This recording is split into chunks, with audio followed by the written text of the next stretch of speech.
ከዛ ደግሞ የመጨረሻው የዲሌይንግ ታክቲክም አለ። ጊዜ ስጡን። አንተም ቅድም አጋርታ ይቻላል አንድ ትልቅ የመንግስት ባለስልጣን ጥያቄያችሁ ተገቢ ነው ግን ጊዜ ስጡንና እንድነጋገርበት የሚልም ነገር ተሰምቷል። እነኝን እንደ መግቢያ ሰብሰብ አድርጌ ነው የተጠቀምኩትና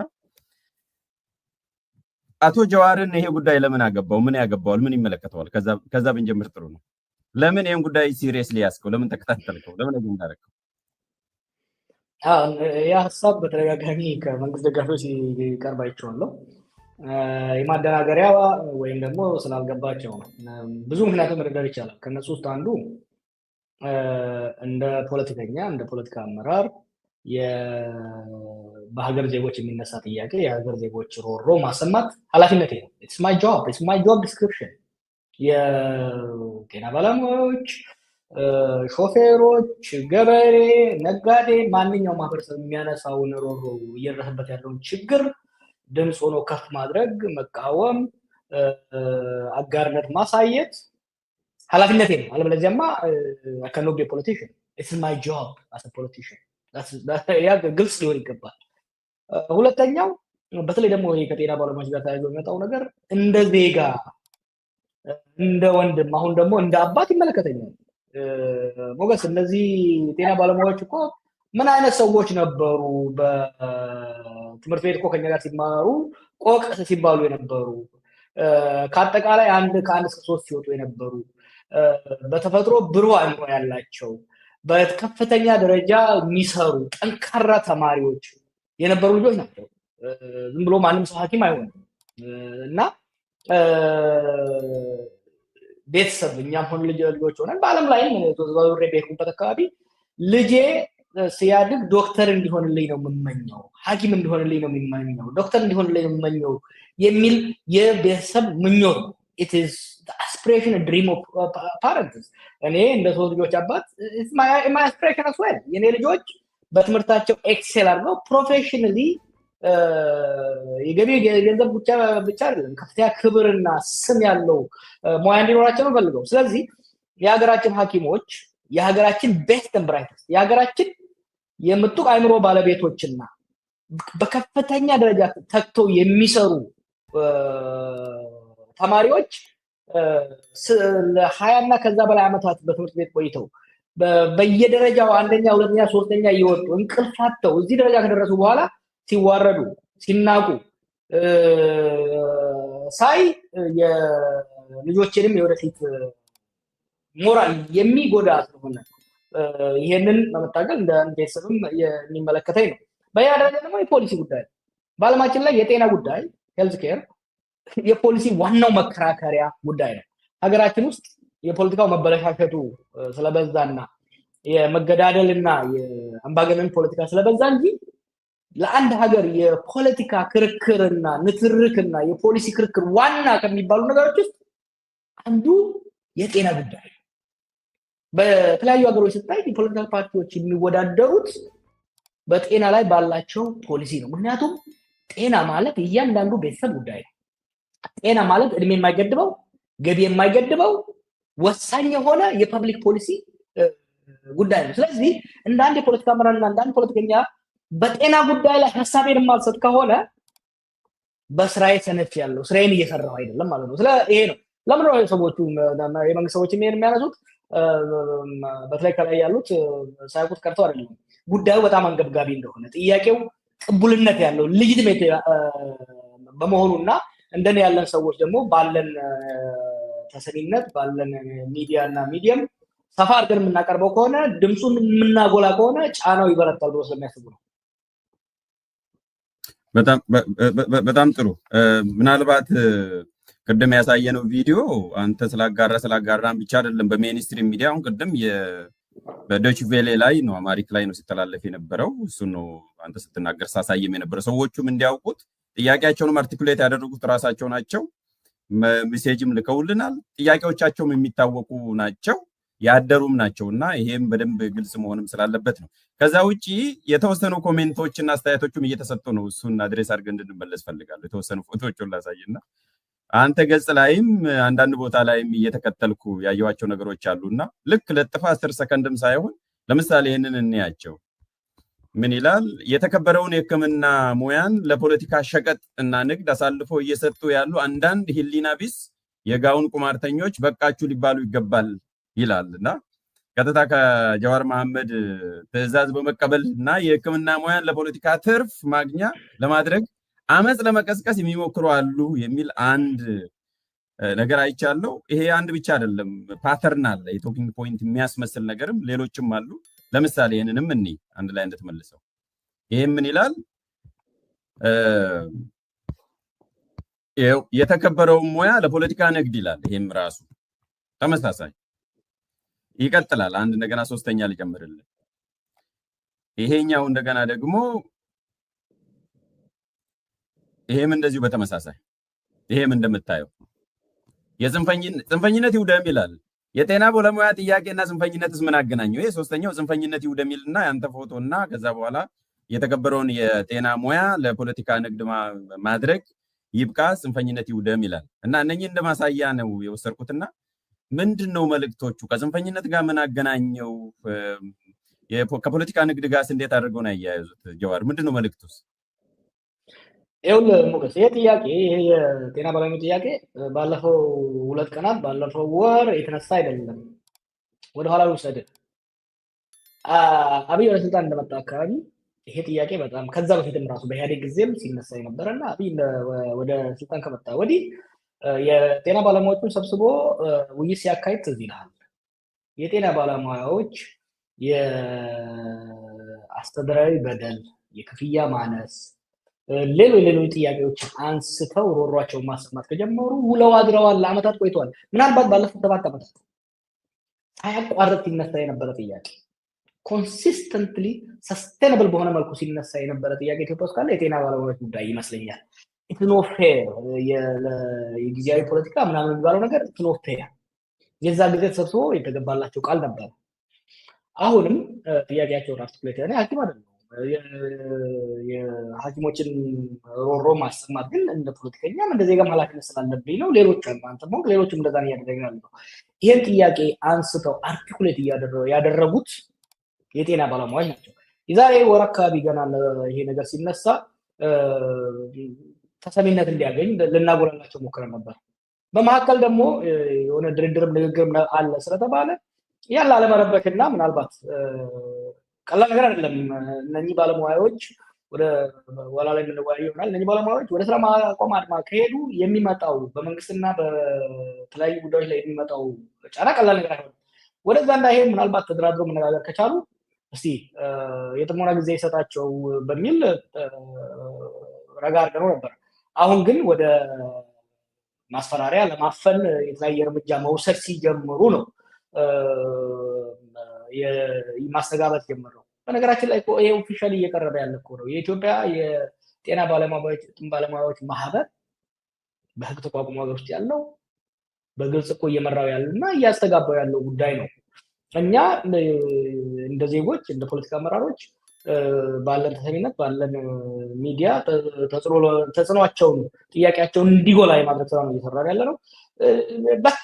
let's go back something weird አየህ፣ ሀፍረተ ቢስ መሆናቸው እነኚህ የመንግስት ሰዎች። ወደ ትምህርት ቤት እንመለስ። ሃይ ስኩል ሐኪም የሆኑት እነማን ናቸው? ዛሬ ካቢኔ የሆኑት እነማን ናቸው? ኦኬ፣ ሐኪም የሆኑት እነማን ናቸው? ዛሬ ደግሞ ካድሬ ሆነው ጽንፈኛ ምናምን እያሉ ሐኪሞቹን የሚሰድቡት እነማን ናቸው? ሐኪሞቹ እነማን ናቸው? ያኔ ከአጠቃላይ ከ1 እስከ 3 የሚወጡ ልዩ የአእምሮ ተፈጥሮ ተፈጥሮ ተሰጥኦ ያላቸው hard working የሆኑ they were the best, the brightest and the most hard working የነበሩ ልጆች ናቸው። ማይንድ ዛሬ ወረዳ አስተዳዳሪ ሚኒስቴር ዴታ እየተባለ የተደረደረው ግን ማን ነው? ከ9ኛ ጨኮ ሲፎርፍ የነበረ ማትሪክ ላይ ሲና ዲ የደረደረ ሰነፍ ደደብ የነበረ ተማሪ እኮ ነው። ይሄ እኮ ነው ዛሬ ሳያፍር ማይንድ እነኚህ ሐኪሞች ያን የመሰለ አይምሮ ይኖሯቸው ለ20 ምናምን ዓመት ሌት ተቀን አጥንተው ሰርተው ዶክተር ሆነው ወጥተው 10,000 ብር በሚያገኙበት ካድሬ ግን ቅድም ጠይቄ ነበር ጥያቄ ምን ያህል ነው ይሄ የወረዳና የከተማ አስተዳደር ላይ ያሉትን ተዋቸው ስንት ነው የሚያገኙት? ከ15,000 እስከ 20,000 ኦፊሻል ደሞዝ ያገኛሉ። በድርጎ በጥቅማ ጥቅም በቤት ተብለው ሌላ ከ20,000 እስከ 30,000 ያገኛሉ። ከ40,000 እስከ 50,000 ያገኛሉ። ኦፊሻሊ ጉቦና ሙስናው ሳይጨምር ኦፊሻሊ ከ40,000 እስከ 50,000 የሚያገኘው ከዘጠነኛ ጨ ሲፎርድ የነበረ ሰነድ ደብደብ ተባለ። እሱ ነው የሀገሪቷን ቤስት ኤንድ ብራይተስት ዶክተሮች። let's be very clear ይሄ እንትን ነገር ዶክተር የሚሆኑ ልጆች ከሀገራችን ወጣቶች ውስጥ 0.1% የሚሆኑት ናቸው እኮ። ኦኬ they are the brightest, they are the best። እነዚህ ነው ትላንትና ካተገባቸው ሲፎርድ የነበረ አንድ ቀን ያላጠና በፓርቲ መዋቅር እየተንጠለጠለ መጥቶ እሱ ቪላ ውስጥ ይኖራል፣ ቪኤት ይነዳል። አንድ ሐኪም ዛሬ በወር የሚያገኘውን አንድ የወረዳ ካድሬ ለምሳ ነው የሚያወጣው። እነዚህ ናቸው ዛሬ ተገልብጠው ጽንፈኛ ጸረ ሀገር እያለ ለማጣጣል የሚፈልገው።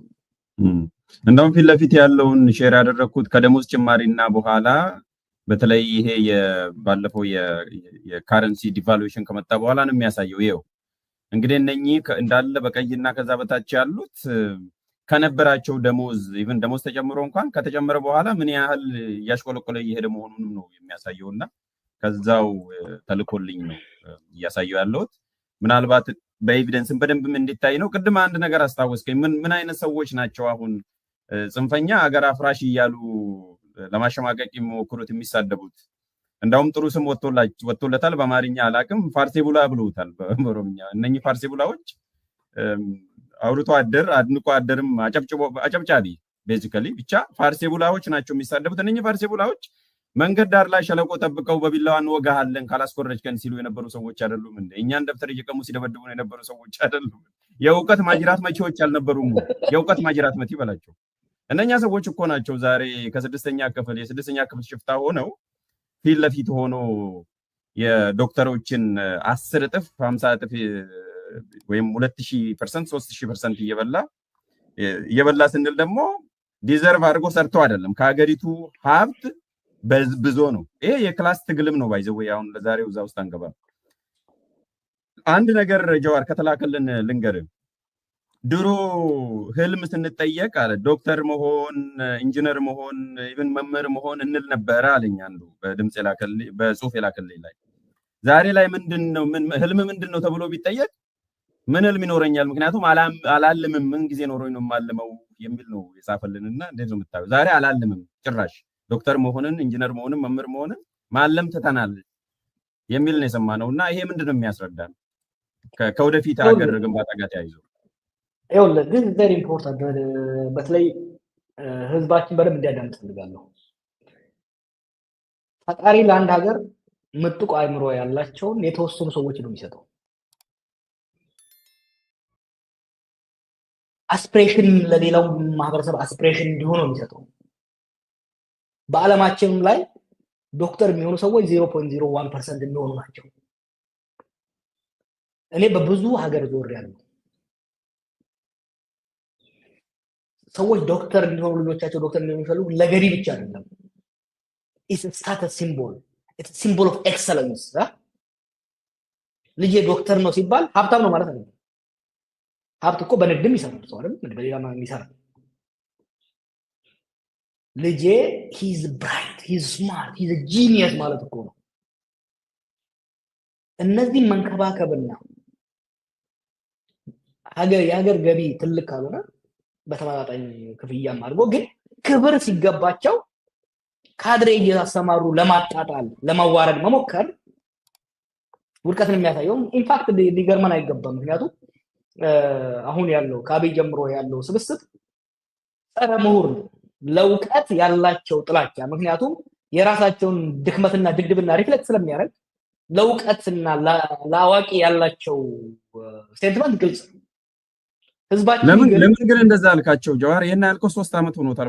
አስታውሳለሁ። ይሄን ያልክበት ራሱ ገለተሙ ቱር ላይ አሜሪካ ሆነ ነው ንግግር የሚያደርገው ጽሁፍም ተቀምጧል እና ኦልሬዲ 3 ዓመትም አልፎታል ይሄ ነገር ከተናገረ ዲፕሊ አንታ ኢንተሌክቹዋል ነው ያልከው በእንግሊዝኛ ጸረ ምሁር ናቸው ያልክበት ምንድነው ያኔ ምን ታይቶ ነው የዛሬ 3 ዓመት ኦልሞስት 4 ዓመት ሊሆነው እንደዛ ካልከውና ምንድነው መገለጫው አክቹአሊ ቆይቷል ከዛሬ 6 ዓመት 7 ዓመት አካባቢ ስለ ምሁራኖች አንስቶ የኢኮኖሚክስ ፕሮፌሰር ሆኖ መኪና የለውም የፖለቲካል ሳይንስ ፕሮፌሰር ሆኖ ቀበሌ አስተዳድርም ብሎ አብይ ሲናገር ነው የጀመርኩት ጊዜ የለንም ጊዜ ወስደህ ሌላ ጊዜ እንጫወትበታለን ግን ሐሳቡ የሚፈልቀው ከሁለት ነገር ነው አንዱ ይሄ ብልጽግና የሚባለው አመለካከት የትን ፍጪው ዱቄቱን አምጪው ቤትን ማቋርጣ ሀብታሙን ስልጣን ያዝ ነው ጠንክራ ስራ በተዘስራ በታማኝነት ስራ ቦታ የለውም እሱ የፋራ ነገር ተብሎ የሚታየው ማጥናት መስራት ምናምን የፋራ ነገር ነው የሚታየው በምንም አቆራርጠ እለፍ ነው አንዱ የብልጽግና አይዲዮሎጂ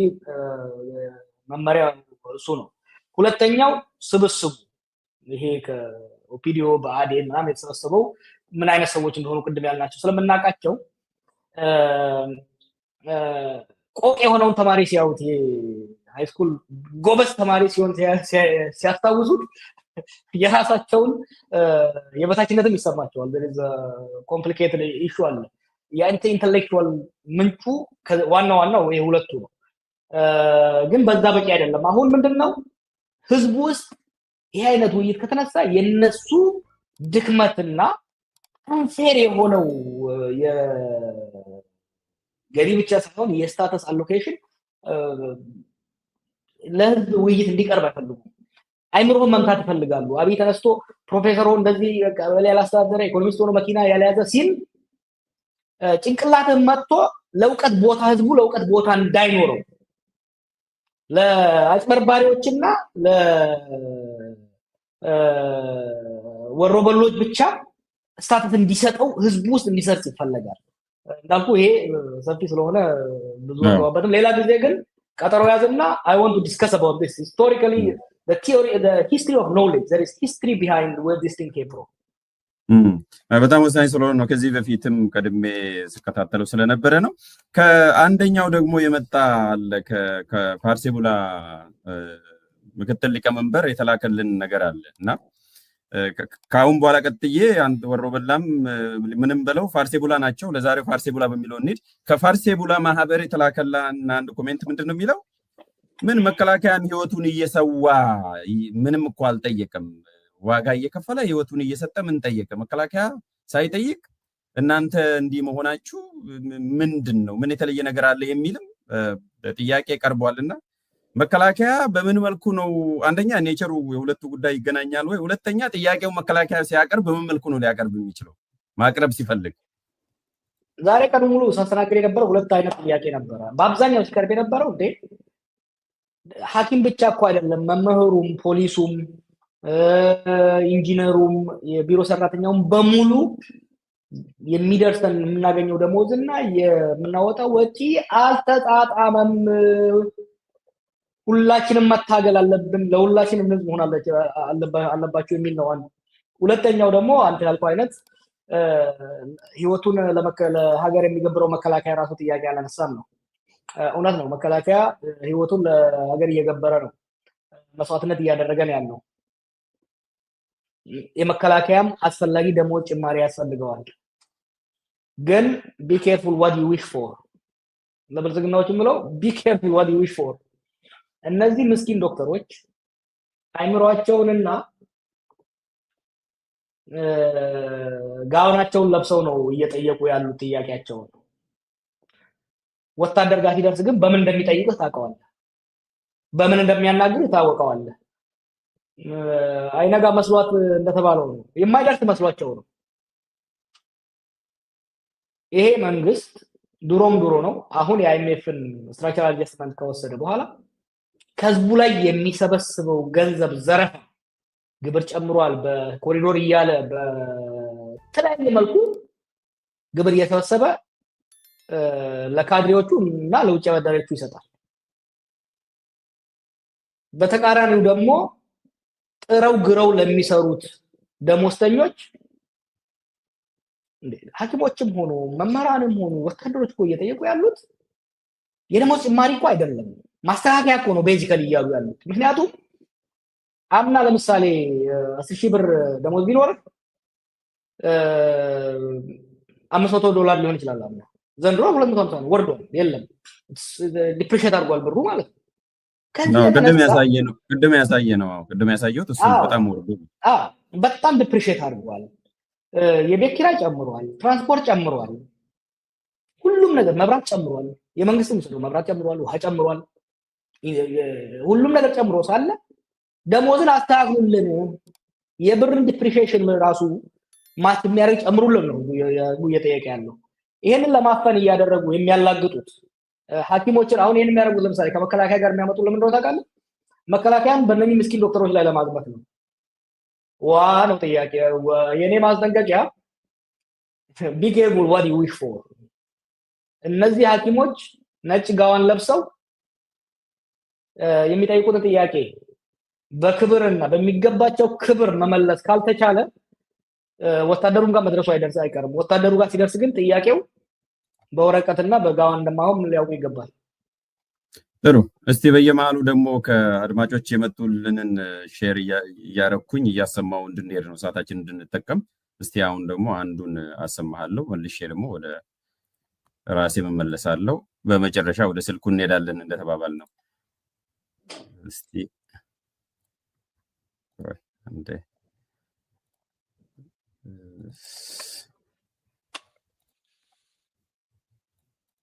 ድምጽ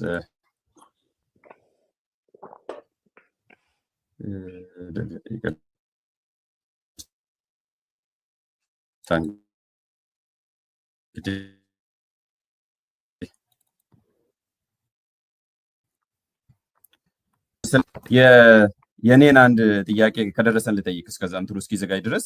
ሁለተኛ ለምን በችርቻሮ ቅድም አንተ ራሱ ጀምረው ነበር ከተሰማ ለምን በችርቻሮ በዚህ አካሄድ አሁን የያዝከው አካሄድ ያዋጣል ወይ እንደ ስትራቴጂም? ሁለተኛ በጋራ መልስ ካላገኘ የመምህሩም የሁሉም በጋራ መልስ ካላገኘ ከታች ያሉትን አንደኛ የዶክተሮቹ ለብቻ ችግሩም ራሱ ከላይ ያሉት አመራሮች ብዙ ጊዜ መልስ የማያገኙበት ብሎ አንዱ በእንትን የላከል ምን ያለው አንድ ጥቂቶች አምስት የማይሞሉት ከላይ ጥሩ ኑሮ ስለሚኖሩ ከታች ያሉ ዶክተሮች ጥያቄ ሲጠይቁ ምንም አይመልሱም። ይሄ ስትራቴጂ ከላይ ካልተጀመረ ያዋጣል ወይ የሚል ነው። ሁለተኛ ለምን በችርቻሮ እንሄዳለን በጋራ ለምን አይሆንም የሚል ነው። እነሱን ሄድበትና ያኛውን እናመጣለን። እስከዛ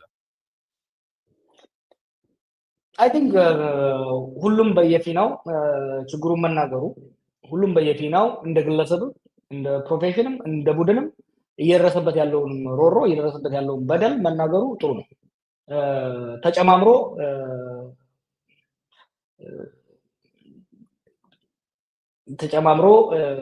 ወንዙን ይሞላዋል፣ ኩሬውን ይሞላዋል። ችግር የለውም። እሱ እየተደመረ ነው እየመጣ ነው። እንደምታየው የሐኪሞቹ ጥያቄ የቀየ ነው። ቅድም እንዳልኩ ነባር ቤተር ኦርጋናይዝድ የሆነ ነው። ቤተር ኢንቲቲ ያላቸው ባለፉት 7 ዓመታት ሰው መረዳት ያለበት ከዛ በፊትም ጀምሮ በተለይ ደግሞ ባለፉት ዓመታት ከፍተኛ የሆነ የማደራጀት ስራ ሲሰሩ ነበር የጤና ባለሙያዎች። ዝም ብሎ አሁን ሰዎች እንደሚያዩት ስፖራዲክ የሆነ 3-4 ሐኪሞች አንድ ሆስፒታል ላይ የሚያደርጉት አይደለም። they have been organizing for a while። ይሄ ደግሞ actually a sign of the maturing of activism ኢትዮጵያ ውስጥ ኑሮ እንደምናደርገው ሁሉም ጅምላ ብቻ ሳይሆን በየሴክተሩ ሰው መብቱን እንደ ግለሰብም እንደ ቡድንም መብቱን ለማስከበር እየተደራጀ መሆኑ ለዲሞክራሲ የሚደረገው ለመብቶች የሚደረገው ትግል ማቹር እያደረገ እየበሰለ ስር እየሰደደ ለመሆኑ ማሳያ ነው። ኦፍ ኮርስ ቀደም ብሎ የመጣው ይሄ ነው። ግን እንደምታየው መመራሮች በስፋት እያደራጁ ነው፣ እየተንቀሳቀሱ ነው። ሌላውም የማህበረሰቡ አካል እየመጣ ነው። ባይሸወዱ ዶሚኖ ኢፌክት አለው እንዲህ አይነት ነገር። የህዝባዊ ትግል በተለይ የመብት ትግል ሲነሳ ሁሌም አነስ ካለ ተወሰኑ ግለሰቦች ወይም ከተወሰኑ የማህበረሰብ ክፍሎች ነው የሚነሳው። እየሰፋ ነው የሚሄደው። ያንን መስፋትንና መቀጠሉ የሚወስነው የመንግስት አቋም ነው፣ የመንግስት እርምጃ ነው። አሁን እያየነው ያለነው ለማፈን መጀመሪያ ኢግኖር ነው ለማድረግ የፈለጉት። አይተህ እንደሆነ ላለፉት 1 ወር ተኩል ይሄ ጥያቄ ሲቀርብ ኢግኖር ለማድረግ እውቅና ላለመስጠት ሲሞክሩ ነበር። ቀኑ እየተቃረበ ሄደ ቁጥር ደግሞ አዎ ጥያቄውን ሰምተናል፣ ጥናት እያደረግን ነው፣ በጊዜ ይመለሳል የሚል ነገር እያነሱ ነው ያሉት። ዛሬ ደግሞ እንደምታየው ዛሬና ትናንት ዋና ዋና ብለው የሚያስባቸው ወይም ደግሞ ተቋማቸውን በግልጽ በሶሻል ሚዲያ ያሳወቁ ሐኪሞችን የማሰር የማዋከብ የማስፈራራት ስራ እየሰሩ ነው። this will backfire። ምክንያቱም ህዝብን እንደ ሳር ተወሰድከው፣ እንደ ሰንበሌጥ ተወሰድከው። የህዝብ ሮሮ ማለት ሰንበሌጡ ዳርቋል ማለት ነው። አንድ ትንሽዬ የሰንበሌጥ ማሳ ትንሽዬ ካለች ያንን የሐኪሞች ሰፈር ነው። እዛ አካባቢ ላይ ትንሽ እሳት መቀጣጠል ሲጀምር ያንን እሳት አመታዋለሁ ብለህ ታካረከው ተፈናጥሮ ዋናው የተለያዩ ፕሮፌሽን ያለበት ሰንበሌጥ ውስጥ ነው የሚገባው እና I can see it coming። ምክንያቱም አልተማሩም፣ ከዚህ በፊትም ከነበሩት አልተማሩም። አክቹአሊ በብዙ መልኩ አሁን ያሉት አመራሮች ለሙስና ያላቸው ፍጥነት ነው ሞገዝ እኮ አንዳንዴ ነኝ ፓርሲ ብላ የምትላቸው ሰዎች የሚጽፉት እኮ ውሸታቸውን እኮ አይደለም። የኢትዮጵያ ህዝብ ያለበትን ችግር የኑሮ ውድነት እኮ they really don't understand። ምክንያቱም የወረዳ አስተዳዳሪ ለመሆን እኮ ዛሬ የሆነ በተለይ ትንሽ የሚበላበት ቦታ አውራ ጎዳና ላይ ዋና ጎዳና ላይ ያለ ወረዳ አስተዳዳሪ ወይ ከተማ አስተዳዳሪ እዛ እናንተ ሰፈር ሄድና ምናምን ለመሆን እኮ 1 ሚሊዮን ብር ጉቦ ከፍለህ ነው ወደ ላይ 1 ሚሊዮን ከነጋዴ ወይ ከዘመድ ትበደርና ጉቦ ትከፍላለህ። ከዛ በኋላ ያችን 1 ሚሊዮን በአንድ ወር ሰርተህ ትመልሳለህ። ዶክተር ከሌ የሚያገኘዋትን 10,000 ብር አንተ ለምሳ ነው የምትከፍላት። You are not a victim of the cost of living because you are not living with the people። ህዝቡ የሚኖርበትን ሮሮ አይረዱትም because እነሱን አፌክት አያደርጋቸውም። አየህ፣ ለዚህ ነው በጣም አቅልለውት የሚያዩት። ይህ ደግሞ ካታስትሮፊክ ሚስቴክ ሊያሰራቸው ነው እየሄደ ያለው። ኮሜንት ከሚያደርጉት በነገራችን ላይ ይሄ ከታች ያሉት ካድሬዎች ብቻ አይደሉም ይሄን ፖስት የሚያደርጉት። መጀመሪያ በብልጽግና ማዕከላዊ ብልጽግና አንድ 10-10 ምናምን ልጆች ሰዎች ያሉበት አብይ ጨምሮ ያሉበት ተዋይቶ አቅጣጫ ያስቀምጣል። ከዛ በኋላ ነው believe it or not እነዚህ እኔ ፖስት ማድረገው ላይ የሚጻፉ ኮሜንቶች ከላይ የሚመጡ ናቸው። ይሄን ቡክ ቱር ሲጀምር የተናገርኩት ነገር አለ። ስለነኚህ ሰዎች የሚያስፈራኝ ማዋሸታቸው ብቻ ሳይሆን ውሸታቸው ማመናቸው ነው። እና አሁንም እነዚህን ሐኪሞች ለማፈን የሚሄዱ ከሆነ ወደሚቀጥለው የማህበረሰብ ክፍል መስፋፋቱ የሚቀር አይመስለኝም። በጣም ጥሩ። ከዛው ጋር ተያይዞ አንድ ጥያቄ ልጠይቅ ጀዋር። ከዚህ በፊት ባደረከው ቃለ ምልልስ ሁኔታው ገና አልበሰለም ብለህ ነበር። ከዚህ በላይ እስከመቼ ከመብሰልም አልፎ ይኸው አሯል አይደለ ወይ የሚል ጥያቄ ተጠይቃለህ። ተገቢ ይሆን አሁን ካነሳው ጋር ፊሊት ከሚን ከምትለው ጋር አልበሰለም ወይ? አሁን እየበሰለ ነው፣ ግን ጥንቃቄ ያስፈልጋል። ምክንያቱም ወልቂጤ ቢልቾ ይላል እየተጠነቀቅ መሄድ አለብን። ሌላው ሲመስል እኛ አረርን እያሉ ነው አንዳንዶች። እየበሰለ ያለውንም ውሃውን ትንሽ እያርከፈከምን ማረጋጋት፣ ትንሽ ቶሎ ያልበሰለውም ቶሎ እንዲበስል ማድረግ አስፈላጊ ነው፣ ተመጣጥኖ እንዲሄድ። ስለዚህ አሁን እየበሰለ ነው። ለማብሰል ግን አብዛኛው አስፈላጊው ማገዶ እየሰጠ ያለው ማንዶ ታውቃለህ፣ ብልጽግና ራሱ። አሁን ቅድም መጀመሪያ ያነሳው ጥያቄ የጽንፈኞች ተቃዋሚዎች ምናምኖች የፖለቲካ መጠቀሚያ ያደረጉት ይላሉ። ጎሉ ፊት ለፊት በሁለት እጁ ኳሷን እያንቦጫረቀ መተን ስናስገባበት ማልቀስ ይሆናል እንዴ? ነው look at this how dumb they are ምን ማለት ነው? ስማ ያኪሞቹ ያነሱት የጤና ባለሙያዎቹ ያነሱት ጥያቄ is very simple። ከመንግስትና ከሀገር አቅም በላይ አይደለም። ደብል ቢያደርጉ አሁን ሐኪሞቹ የሚጠይቁትን ደሞዝ ደብል ቢያደርጉ ከአገሪቷ በጀት ውስጥ 1% 1.5% ብቻ ነው የሚጨምረው። ያንን ግን ይሄንን በየቦታው የሚገነቡትን በልጭልጭ ማንም ማይዝናናበትን መዝናኛ ከሱ ብቻ በግማሽ ቢቀንሱት አብሩም እንደ ሞገስ በ10 ቢሊዮን ዶላር ቤተ መንግስት እየሰሩ 10 ቢሊዮን ዶላር ማለት 1 ትሪሊየን ብር በላይ 1.5 ትሪሊየን ብር ነው። 1.5 ትሪሊየን ብር ነው። ከዛው ግማሹን ቢሰጡት የኑላ ሐኪም አስደስተው ማረጋጋት ይችላሉ።